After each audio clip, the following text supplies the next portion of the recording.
everyone, and a very warm welcome to this video cast. Beyond books and blogs, inspiring CX stories brought to you by Epic Consulting. I'm Ghulam Hasnain Ali, your host and founder at Epic Consulting, and in this series, we will bring to you the stories and experiences of customer centricity passionados who've used journey maps, service blueprints, and experience blueprints or experience maps to help their organizations build customer-centric cultures. These heroes and champions of the customer's cause will share with us firsthand their experiences of how and why they got started mapping their customers' journeys, the challenges they faced along the way, what their typical projects look like, and most importantly, tips and advice for newcomers who want to adopt this practice. Our guests come from a variety of backgrounds: B2B, B2C, G2C, private sector, government sector, agencies, and as well as not-for-profits. The whole purpose is to provide you insight relevant to your business context, whatever it is. So please feel free to share your comments, suggestions, feedback in this YouTube channel or on our Facebook page, or email us directly at journeymappers@epicconsulting.ae. So with that, let me turn to our guest today, who is Anne Cramer. Anne, thank you so much for joining us. And if I can give a brief intro of Anne, Anne basically has been, the way we got to know her is that she and another lady by the name of Valerie Peck co-founded Sweet CX. And Sweet CX is one of the Gartner top quadrant, Magic Quadrant journey mapping tools for quite a few years now. So Anne, kudos to you on that front. And also, Anne has been a mentor for us, so she has a very special place in our hearts in Team Epic. Thank you, Anne, for that as well. And in her own words, Anne is director of the CX Center of Excellence at a U.S. health insurance firm and a 19-year veteran of customer, patient, and employee journey mapping. So, Anne, those are lots of years that you have in their journey mapping, so I think we can really glean a lot away from you. But first up, I'd like to ask you why and how did you start journey mapping of all the things? Well, when I started my career after business school, I joined a firm called Peppers and Rogers Group.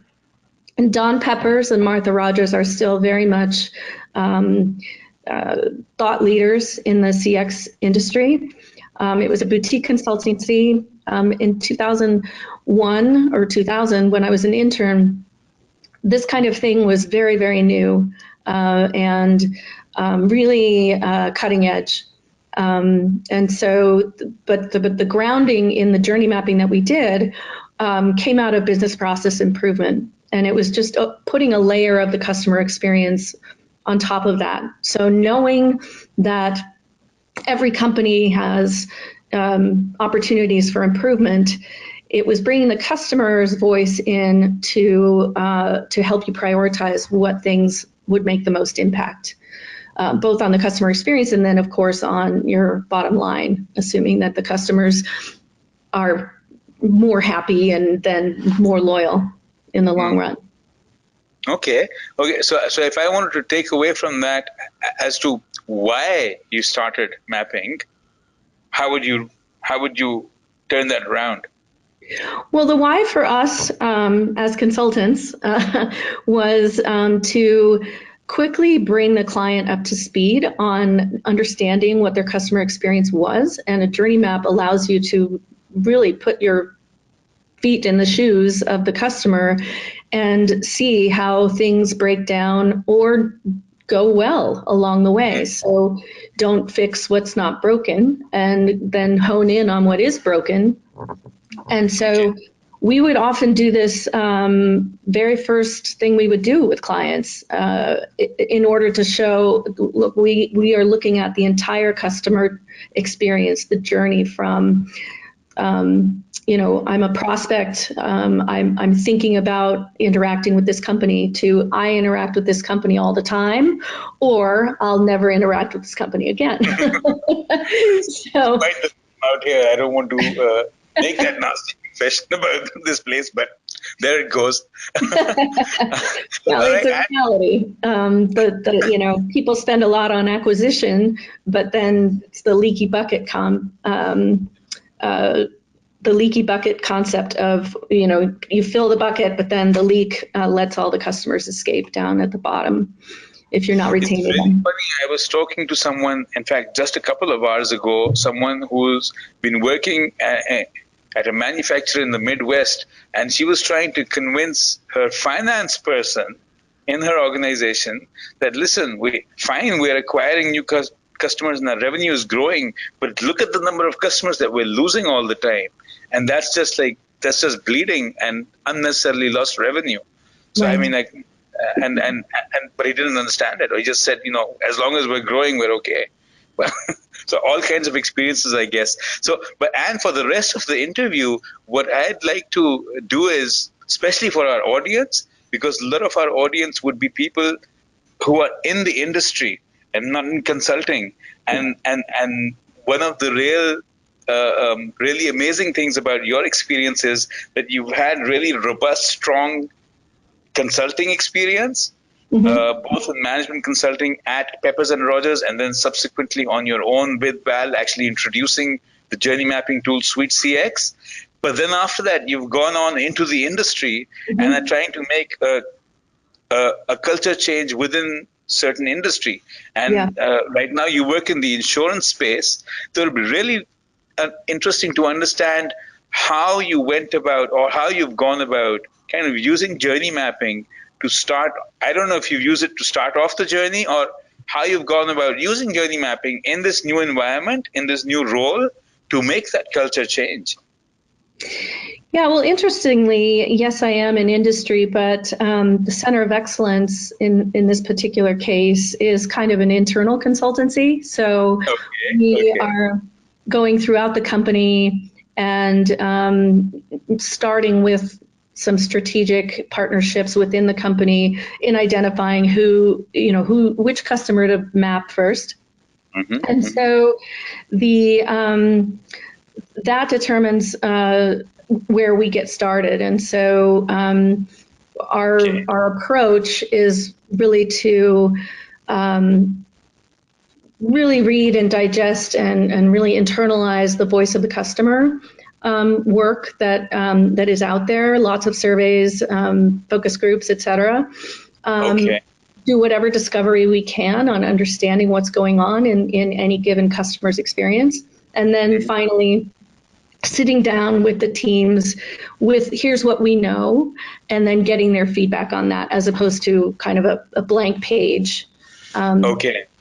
People have, people have been, this is an old company, and people have been gathering information on their customers for years and years. And so there's no real reason to make them restate whatever we know to be the truth of what's going on. So that's our research side of things. And then we can come to them with a draft that they can react to, which is a lot more engaging for them. They don't have to start from scratch, that kind of thing. That's interesting. Some of the few workshops that I've done, I haven't definitely not done as many as you would have, but the engagement that a blank canvas brings is also pretty phenomenal. So this is a really fresh approach, but I completely understand that since there is so much context and so much information already available, obviously you don't want to lose that, and you want to build on top of that, rather than going to everyone and saying, here's a scratch, here's a blank piece of paper. I mean, there are merits to that as well. And in certain cases, like if there's a fire drill, some customer that has, kind of something has gone wrong and we need to jump on it, a blank canvas journey map would be a great idea to start from. Okay, let's start from this customer at the top, and then now let's dive into what happened to cause the problem, and then what were the root causes of that problem, and then address them. So that's a little bit more of we have to figure this out on the fly, and so we don't have a lot of time to do a lot of back research. So it's kind of like, I mean, my bottom line is that there's no real one right way to do mapping. Okay. You have to fit, this culture is very, everybody's very busy. And if you're going to put them in a room in a workshop, it better be very high value. And they want to come away having, use their time wisely.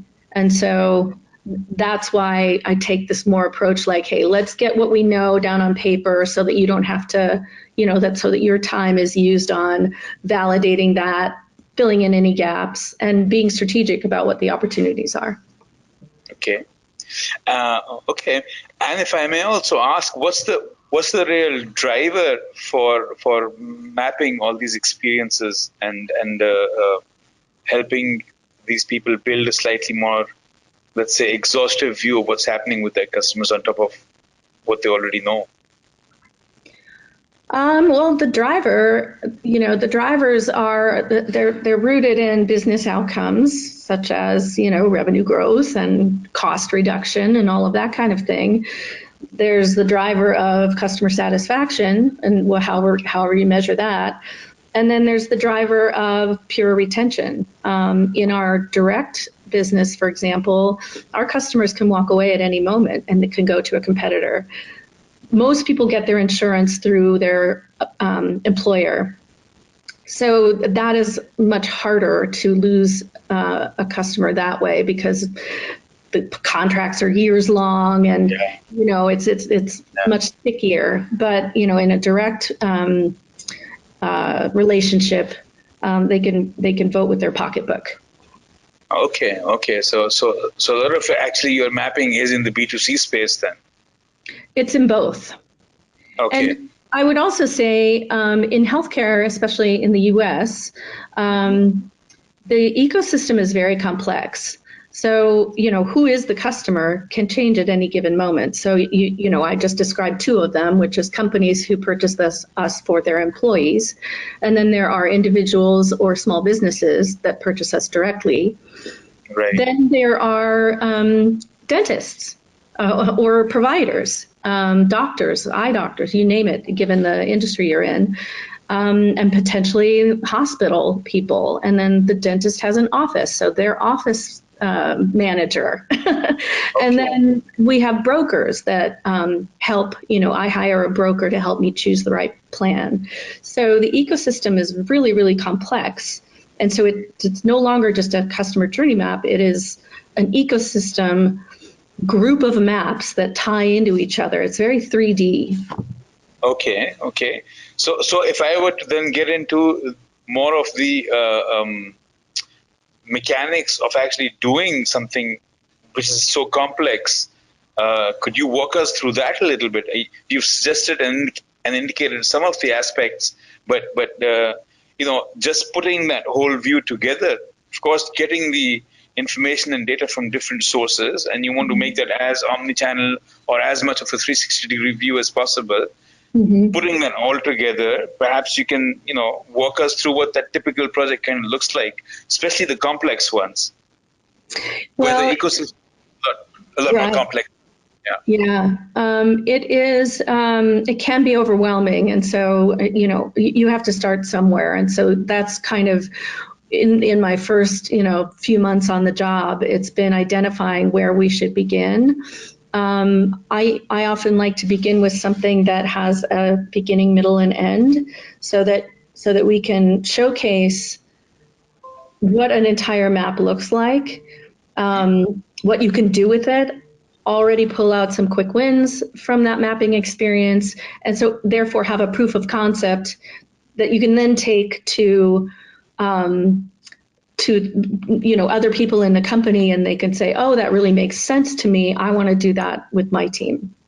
Okay. Yeah. So okay. That means that whenever you try to tackle the ecosystem, especially to start with, you only look at a set of customers rather than looking at the entire ecosystem. Obviously, you look at it first to decide which one you should start with, but then you would only look at that one customer.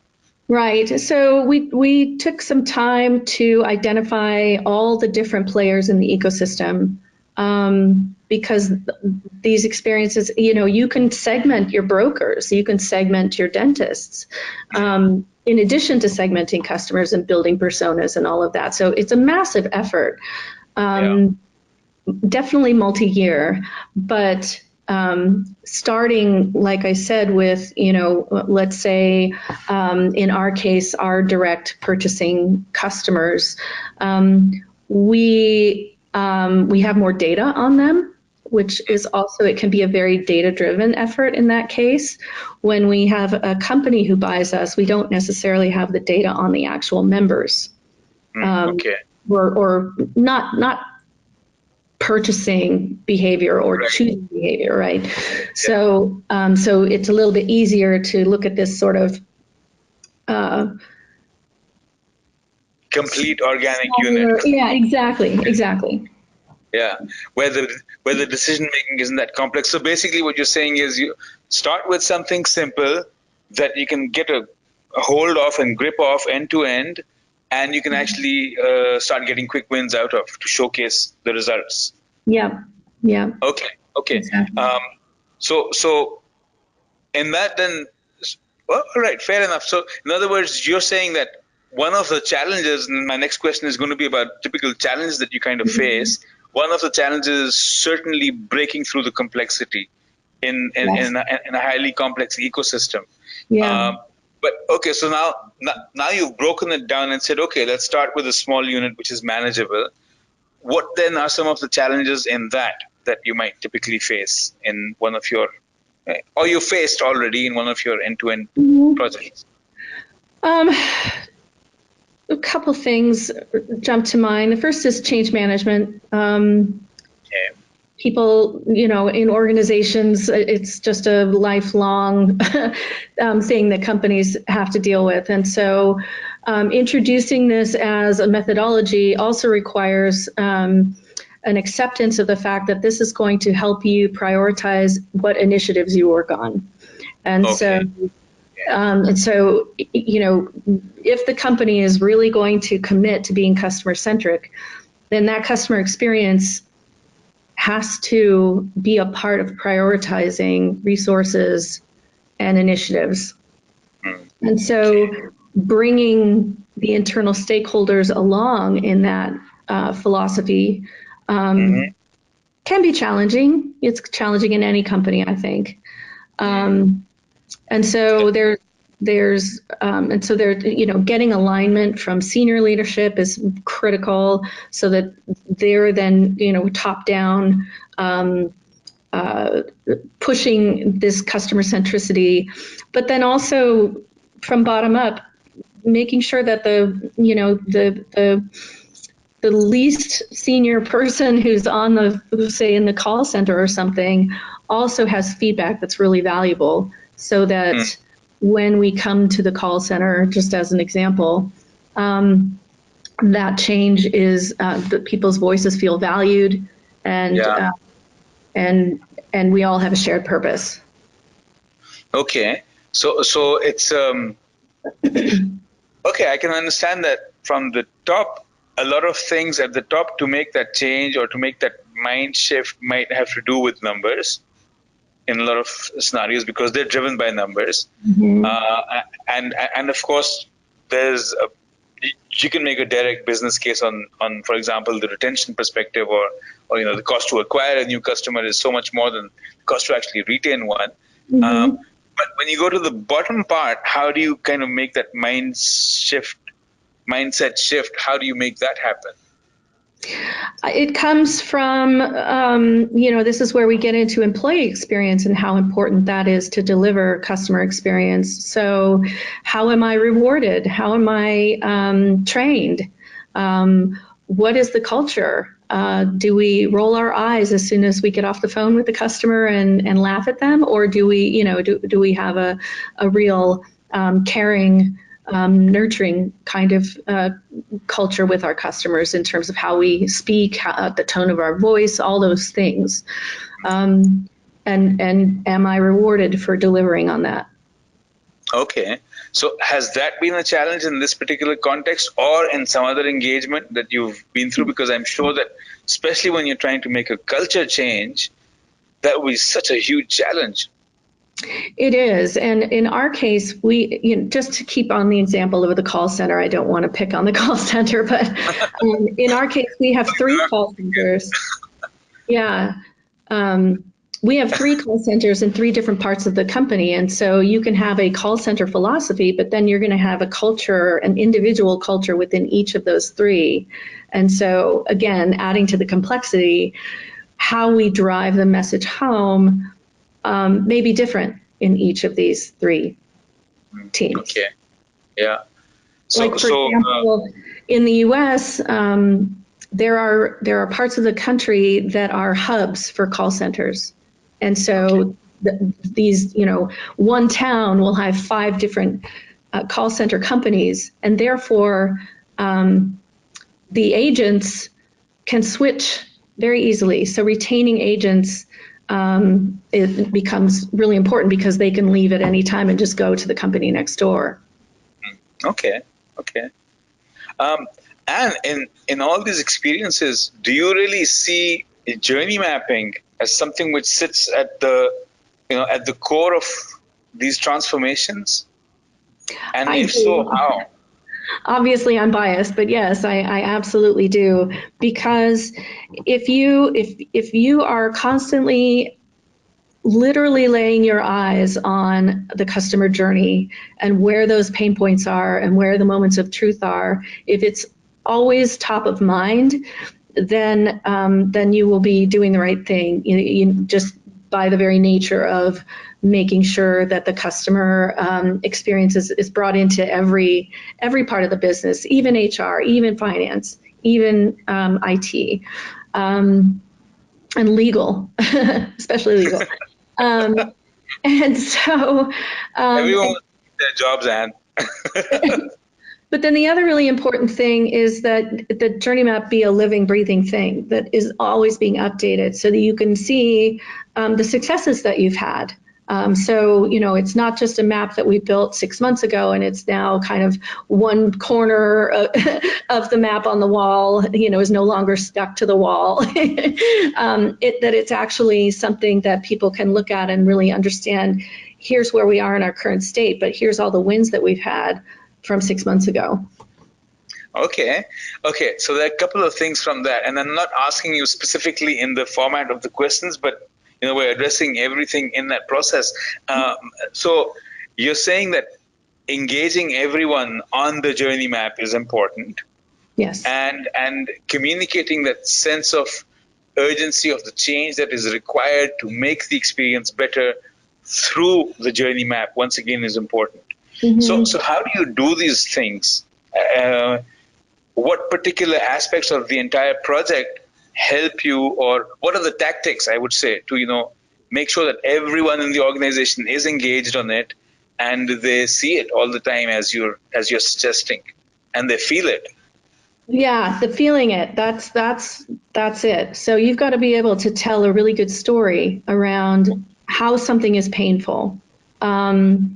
If you can put an image, and this is why personas and segments are so important. If you can put an image in the mind of anybody in the company that allows them to empathize with the customer, and understand, wow, they go through this really difficult thing. On a personal note, for example, a patient experience, my brother had throat cancer and he had his vocal cords removed, and he's lying in his bed and he presses the button for the nurse, and the nurse comes over the intercom and says, "What do you need, Mr. Cramer?" And he cannot speak because he has no vocal cords. I mean, it comes down to these you can identify with that. You can imagine yourself in that bed, so frustrated.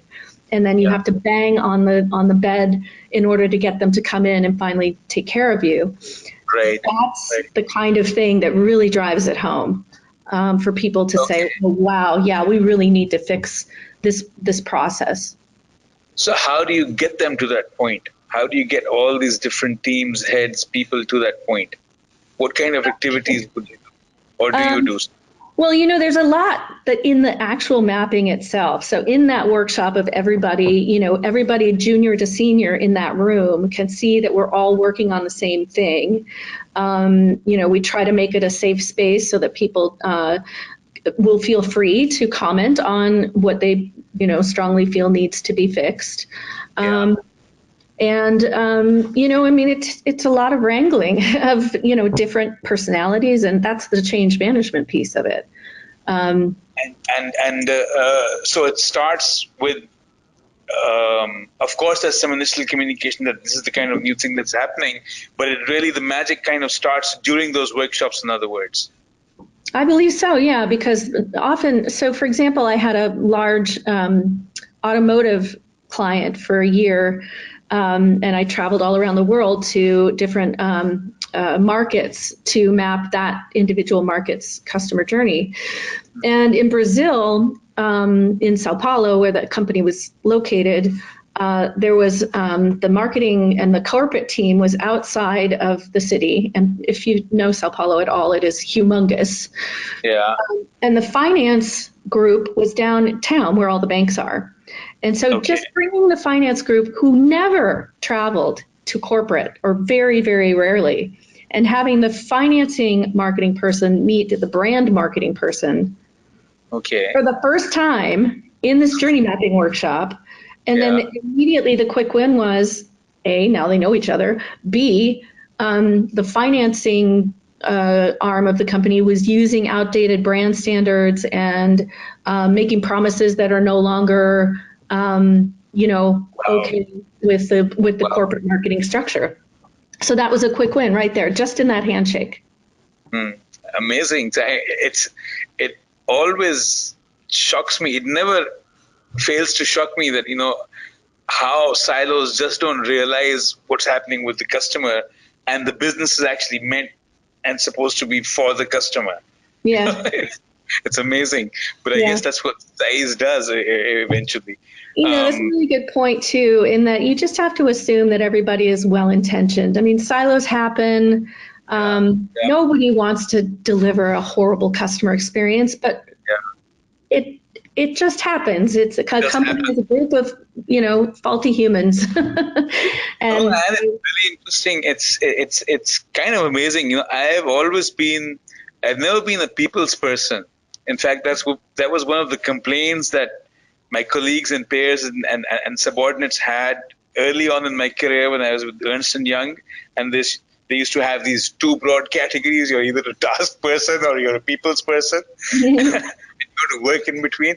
But the funny thing is that my experience and interactions with humans like yourself, who are concerned and want to help companies connect to other humans, has actually brought out a different dimension in me. I mean, just the experience of trying to do journey mapping and understand it and actually do some workshops have changed me.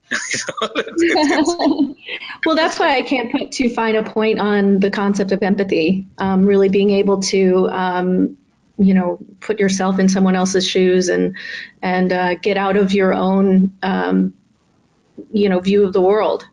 Yeah. It's a useful exercise. That's fascinating. So, Anne, would you then, I think we've talked a fair bit about the challenges and the process, and actually we've also touched on some of the outcomes.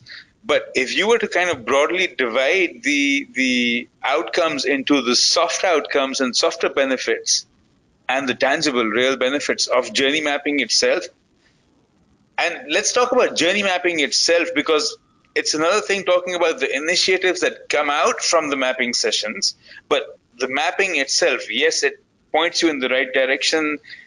So, I don't want to say anything. So how would you talk about what are the real outcomes and benefits that you've seen your current organization and previous organizations as well gain or get from journey mapping? When I have seen it work really well, it is thoroughly embraced as a way. This same automotive company in another one of the countries, which was Sweden, the head of that company looked at the journey map and he said, I can run my entire business with this. So, that is the best thing you could ever hear when you're a journey mapper, right? Because you can see The blank spaces mean just as much as the spaces that are full of pain points. So we're not doing anything here. Should we be doing something there? So there's strategy, and then there's this find and fix element to it. A lot of people complain that journey mapping is just about finding and fixing, and that's not true at all, in my opinion. It is a very strategic view of your business from the customer perspective. And that whether you embrace it as much as the Swedish leader did, you still benefit from it as in and of itself. Okay. But I mean, what is the benefit in and of itself? That view into the customer experience. Okay. And looking at where each individual department is reflected somewhere in that map. All right. And so I can see my department, I can see where the pain points are, I can see where the biggest moment of truth is, where you better get that right or the customer will go away. So the power in that, I think, is kind of implicit. So it's also the realization that people have of kind of having the line of sight all the way to their impact on the customer. Yes. Yeah. For Okay. Sure. Okay. And Anne, last but not least, and please feel free to add something else if you think that we've missed out on it. But last but not least, what do you think would be, if someone were to come up to you and say, listen, I want to start mapping my customers' journeys because I think it's really important for our survival. Okay. Yeah. And how should I get started? And they want to do that on their own in their organization. What would your top 3 tips be? And you can extend that to top 5 if you want. Well, first and foremost, I would say just go for it. And there are plenty of resources out there. We are creating one right now. Lots of reading, you can do an easy search. It almost doesn't matter the tools you use or the methodology you use, as long as you do it. And, I've had people hand draw, what they think is going on and then start from there. And then I've had people with sophisticated tools do it that way. So that's the most important thing. And I guess the other thing is don't assume that somebody else owns this, because if you haven't seen it, probably nobody owns it.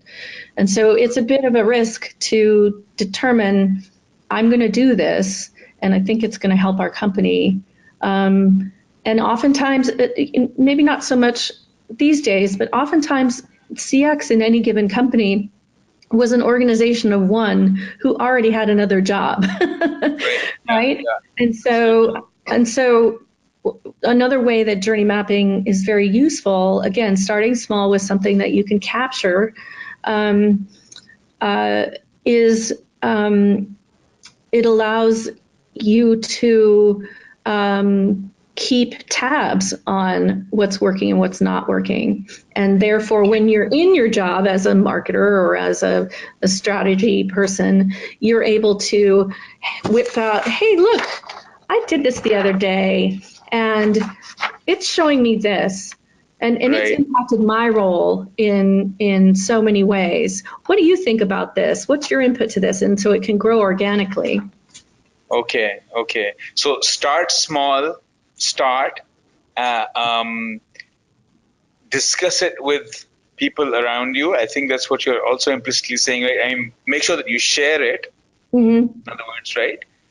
And what would you ask them to make sure not to do? Or, top pitfalls to avoid? I would say that depending on the company culture, it can be very hard. Doing customer experience is hard. And so, in terms of where you start, you have to start with something that you kind of know will be a relative success story. Okay. Maybe some pain points, but nothing too, time bomb, politically, dangerous. Because then you can grow into those more tricky. I've heard all the time in my in consulting and in industry, the response of, we already know that's a problem. And so that's kind of a shutdown, a dismissal of your sincere effort to make the customer experience better. Right. And so getting around that, okay, we know it's a problem. Well, is there even a small part of it we can start fixing within that problem? Can we find quick wins within that big, large monster of a problem so that we can chip it off? As opposed to just knowing it's a problem and letting it hang there and, everyone suffers who touches it, right? Yeah. Everyone knows there is a big elephant in the room, but no one wants to start figuring out how to just remove its tail and take it out. Or its tusk, rather. Hey, Anne, that was wonderful. Thank you so much. Thank you so much for your time today. And this video is out on YouTube in some time. And would it be okay if people reach out to you once they go through this and they have questions for you? Yes, absolutely. All right. Fantastic. On LinkedIn, I'm happy to link. I'm a big user of LinkedIn. Okay. Well, that's great. Thank you again, and thank you all as well for attending. And if you have questions, as Anne has said, please feel free to share them on the YouTube link or reach out to Anne on her LinkedIn credentials, which we will provide in the video as well, Anne. So thanks again. Lovely to catch up with you, Anne, as always. And if I have a chance to get mentored again, I'll probably come back to you. Okay. Well, it's my pleasure, indeed. Thanks again. Have a great day and take care. Hope you keep recovering. Oh, thanks. And, I appreciate it. And you can actually stick that boot up somewhere. Yes. All